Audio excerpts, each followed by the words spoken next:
So as I got reminded, I've been in practice for a long time now.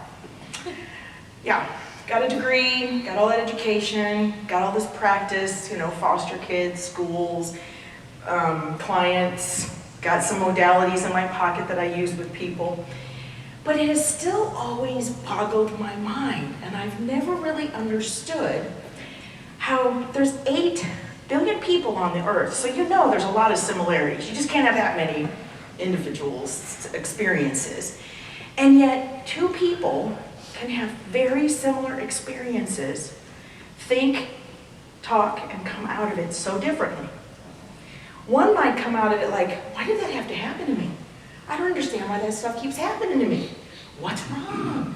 Somebody else might be like, whew, I'm glad that's over. I'm glad I made it through it. I'm grateful. And it can go deep into our childhood. Sometimes people have come from some unbelievable dysfunction and abuse, and yet they come out being loving, compassionate, kind, nurturing people. Now, they might have some people-pleasing, codependent, self-esteem issues they got to work on. Don't get me wrong. I wouldn't know about that. But they're not out there causing the drama and chaos and pain. But then somebody else that has been through just as what seems of a horrific experience, and yet they are the drama and the chaos and the causing of pain. That has always boggled me. Even people that it appears like they came from charmed lives, some of them still turn out to be jerks.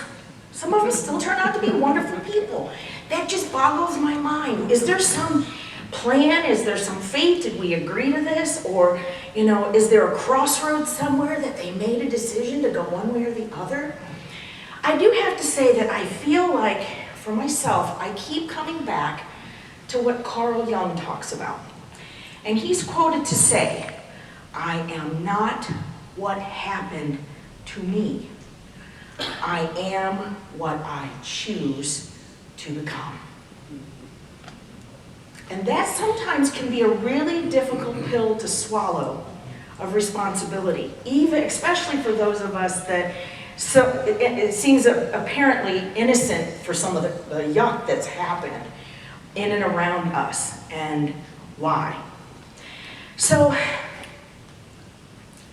I want you guys to repeat this with me, because this is what I want to empower us in doing. And that is, this is my life. This is my life. And I will create it. And I will create it. The way that I want it to be. The way that I want it to be. Yes. You guys were good. I didn't even have to bounce you up. You guys did good. Because that's really, I talk about this all the time, about that connection to the divine within us and operating from that and really cultivating that. And Rumi says that when you do things from your soul, you will feel a flow and a river through you, and it will be joy. And that is what I want for all of us, is to learn how to create that connection and operate from that place. No matter where we came from, no matter what's going on, no matter what horrific things we've been through, I can guarantee you one thing for sure. The divine did not put us on this phenomenal planet in these amazing human forms with the most beautiful souls we could ever be to let us listen to the energy out there, and maybe even from our own minds, that we're not good enough, that we're not enough, that we're not lovable, that we're not love, period. That's no way did they do that, or did I say they?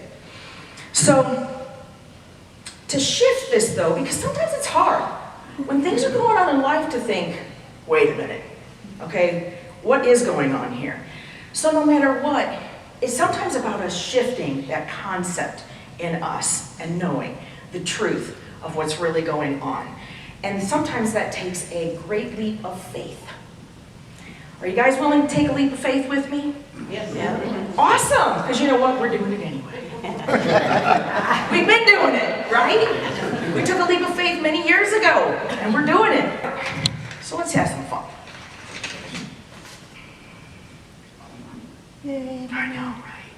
I'm going to have to go to the bank on my way home. Put it all back in there. Money! I love money. I love money. Money is great. Money is awesome. I love it. It's so good. Right? Money is so awesome. Look at that. Ooh. Ah, yeah. Sniff it a little bit before I put it back away. Okay. This is rhetorical. I'm not going to call you out in front of everybody. But I want you to take just a minute and think about how you really felt when I just did that. Were you squirming in your seat laughing going, yeah, Lena, money? Or were you squirming in your seat going, has she lost her mind?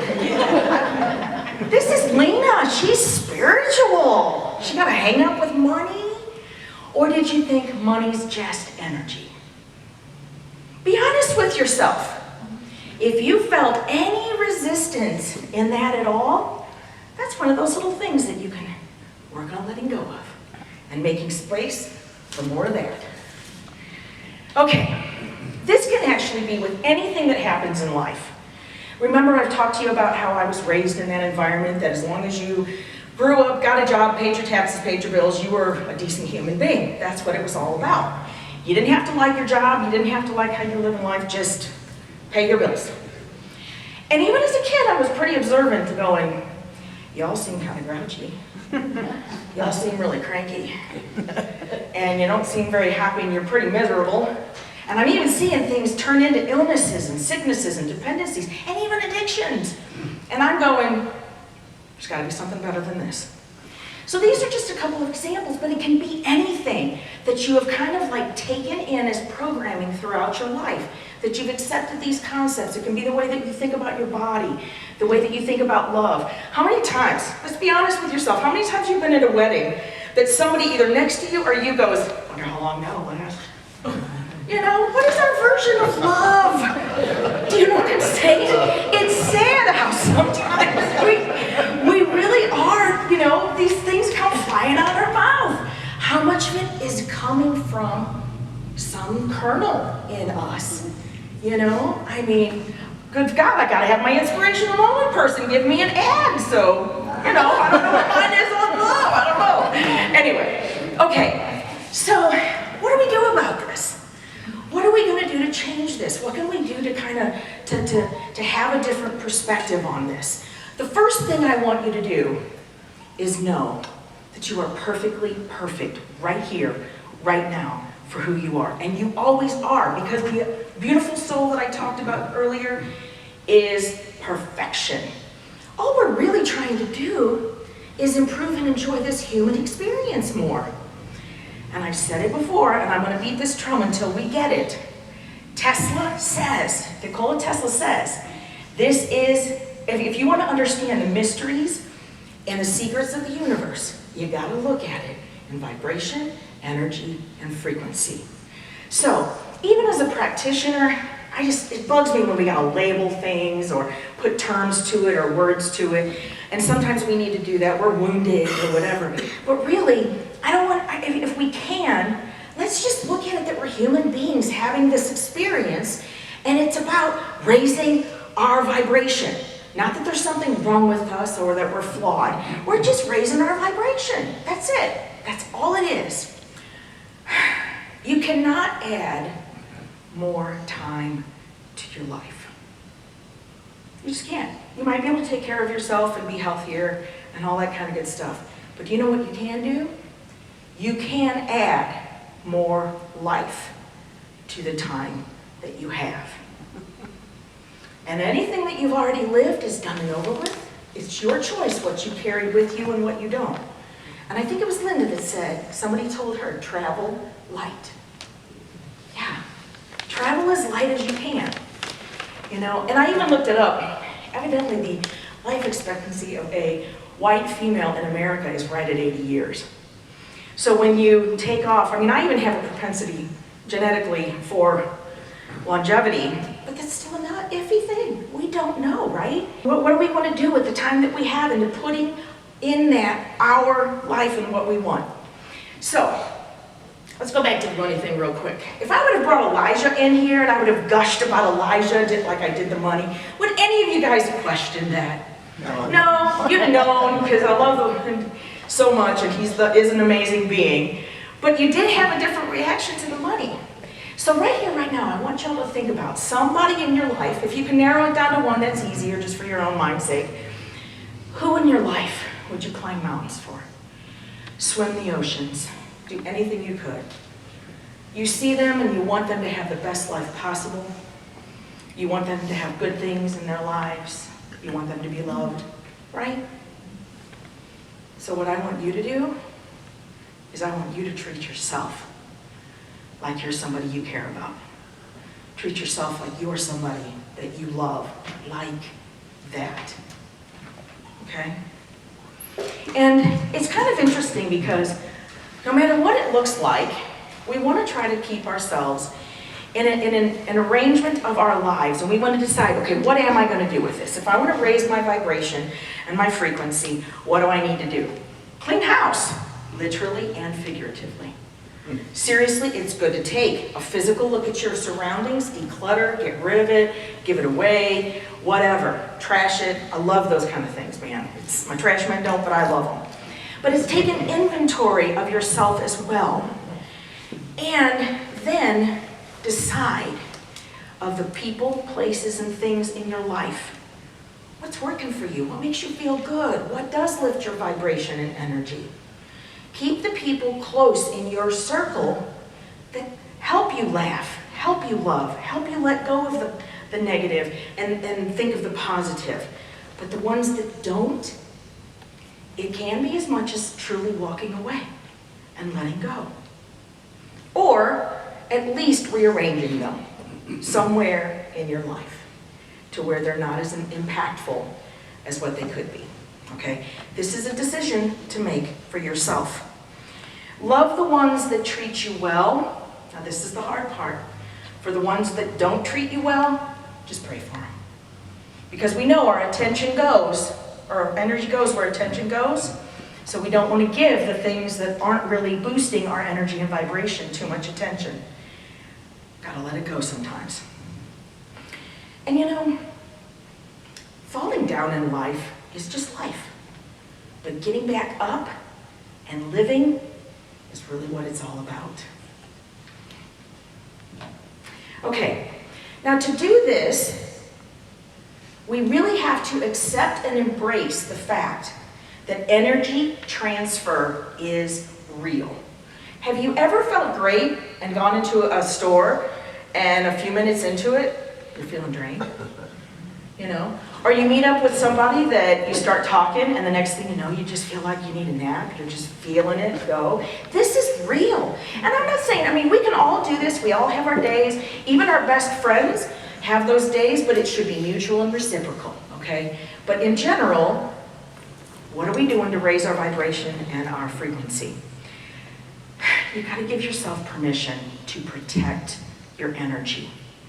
It's okay to protect your energy. It's okay to have self-care. It is necessary. Self-love is vital, without question. Don't beat yourself up when you need to do whatever you need to do to keep your vibration and frequency up. You're going to emit a different kind of energy and frequency that not only is going to make you feel better, but you're going to keep attracting the things that are going to continue to make you feel better. And there's so much benefit that we'll talk some more. So it's about changing the concept of what is the most powerful energy, frequency, and vibration there is. Love. Yes, love. That's it. So no matter how it looks or what's going on, love is what matters, and love is where you want your base of operation within yourself, your actions of yourself and others, because that is the only way we can heal ourselves on this planet, is to understand that love is the greatest vibration. That's why I love that first song. I was like, man, he was in my head. Okay, and there's a couple different ways we can do this, and I think sometimes we We love to complicate things, and I have to admit, I'm like that too, you know.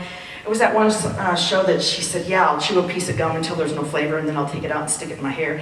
Yeah, it's like, you just, yeah, somebody said it, yeah. And it's like, sometimes I do, I just beat it up. I don't know why I do that. But it's really a lot more simple than what we think and realize to start making those steps to change that.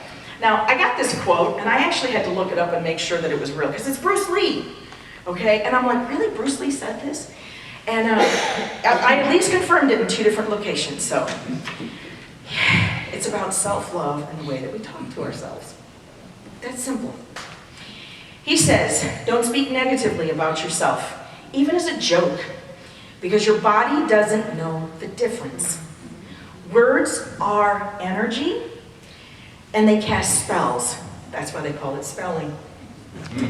Change the way that you speak about yourself, and you will change your life. That was Bruce Lee. He gets the energy right there. So it's as simple sometimes of us loving ourselves enough to not talk. And you gotta just be aware of sometimes when we say things and, you know, how we say them to ourselves. Again, think of that person that you love, and would you speak to them that way? Make sure you're speaking to yourself. Oh, here we go. This is a tough one, guys. Switch off your phones. Unplug from your electronics. I see some cringes, and I get it, I do. But spend that time with yourself. Watch your breath. Because we get pulled into family stuff, meetings, and doing this and doing that, and even the household stuff, that we're constantly being pulled externally. We're really not spending enough time with ourselves. Just simple, beautiful, wonderful things. I'm not one to tell you what tools you have to use and not use, but let me tell you what, meditation is so good. Forget all the rules and forget all the things that everybody says, how you got to do it. No, you're not to Om and in Lotus or whatever, but it's basically spending time with yourself. Meditate. Even if it's making a cup of tea with your focus on it. Just really staying in that. Because I can almost guarantee you, if you can find the quietness within yourself, you're going to get all the messages and texts that you've been missing from the universe that are really beneficial. Probably way more than the ones on the phone. So, I think it's so easy to get caught up in the news and what's going on and all this darkness and evil, bad things going on in the world. And it kind of ignites sometimes something in us that we want to fight the darkness. That warrior comes out in us, you know. My son says I'm the pit bull. Ooh, yeah, I'm going to get it. You know, so it's like that is a part of us. And I do believe that sometimes we've had to use that. But really, do you know what our weapon now is? Love. It is love. The love and the light. Because the thing of it is if you raise your vibration, guess what happens to the darkness? It can't exist. Darkness cannot exist in how powerful your love and your light is when it is vibrating and has high energy and high frequency. It's going to fall away. Do you remember the story that I told you guys about the eagle? How like nothing really messes with the eagle, its top dog, except for crows. Crows will actually get on the back of an eagle and pull on its feathers. Yeah. Now, I want you to know the eagle does not thrash around to try to get it off. Doesn't fight it. You know what it does? Flies higher and higher and higher, where it is meant to soar and where it is meant to exist. Because it can actually breathe in a higher atmosphere. The crow cannot. The crow actually falls away. And all this the eagle did was do exactly what it was designed to do, was soar high. That's what we want to do. That's us. Because you just have to be brave enough to know that the love and light is always there. And be brave enough to be it. Because that's what really makes a difference in the world. Not our opinions, it's our example. It's how we are, ourselves and with other people. This is the way we change the world. Okay, back to what I was saying when I was having some fun with the money. is what we assume is spiritual. Even if you're spiritual, you can still be fixated on certain things. You can be depressed, you can be angry, you can be sad. Spirituality is not meant to hinder. It is meant to help you face the human issues that we deal with, not suppress it, okay? So, let's end the way we finished or started with, this is my life. This is my life. And I am going to create it. And I am going to create it The way I want it to be. the way I want it to be.